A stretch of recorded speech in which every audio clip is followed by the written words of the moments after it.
Test অভিষেকের ২৫ বছর পূর্তি ও বিসিবির ক্রিকেট কনফারেন্সের অনুষ্ঠান বয়কট করেছেন ক্রীড়া সাংবাদিকরা।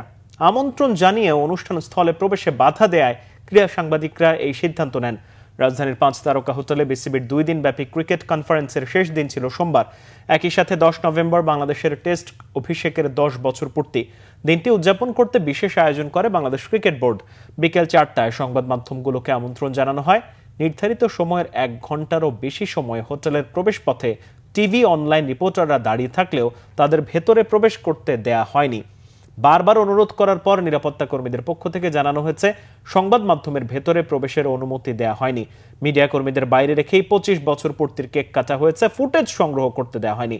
সংবাদকর্মীদের অভিযোগ, বিসিবির এমন বৈরী আচরণ এবারই প্রথম নয়।